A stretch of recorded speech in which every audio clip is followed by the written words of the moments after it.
Aloha! I'm Eric Anderson, pastor of Church of the Holy Cross, United Church of Christ in Hilo, Hawaii. And here's what I'm thinking. We've just got a couple of days to get ready for our Thanksgiving celebrations, but I'm thinking about Advent.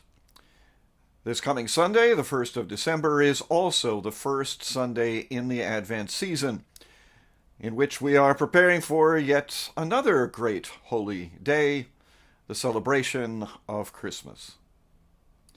We also change Gospels, moving from a year with the Gospel of Mark to a year with the Gospel of Luke.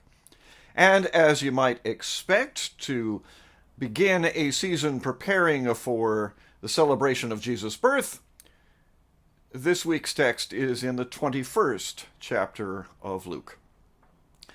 Jesus spoke these words to his disciples in that last week before his crucifixion in the Jerusalem temple, and talking about, well, the end of the world.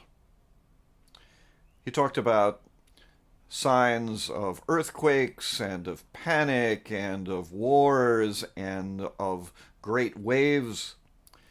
He spoke of more prosaic kinds of things that you can see when trees put forth shoots to become leaves. You know that summer is coming. And so you'll know, Jesus told his followers, that end times are coming when you see end times kinds of events.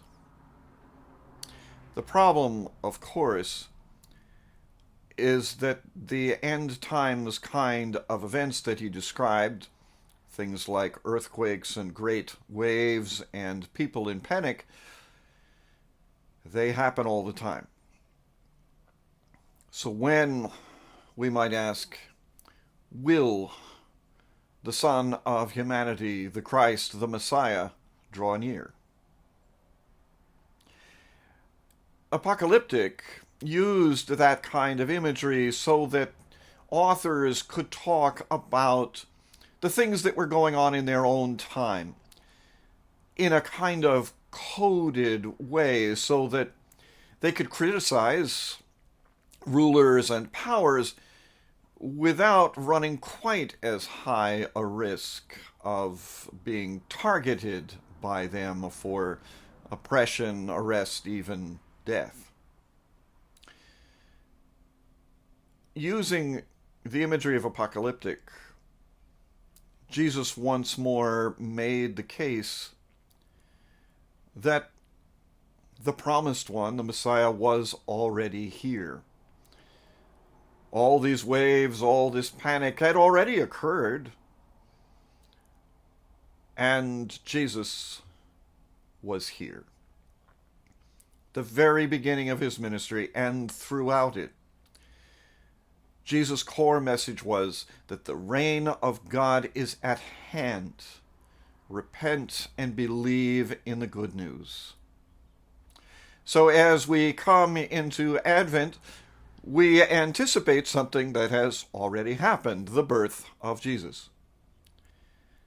As we come into Advent, we anticipate something that has not quite already happened, that is, the return of Jesus. Of course, in his resurrection, he did return. In this Advent, let us remember that Jesus is always here, always with us, so that we can get through the storms and the wars and the panics, not alone, but accompanied by the one who loves us best. That's what I'm thinking. I'm curious to hear what you're thinking. Send me an email or leave me your thoughts in the comments section below. I'd love to hear from you. From Church of the Holy Cross, UCC in Hilo, Hawaii, that's what I'm thinking.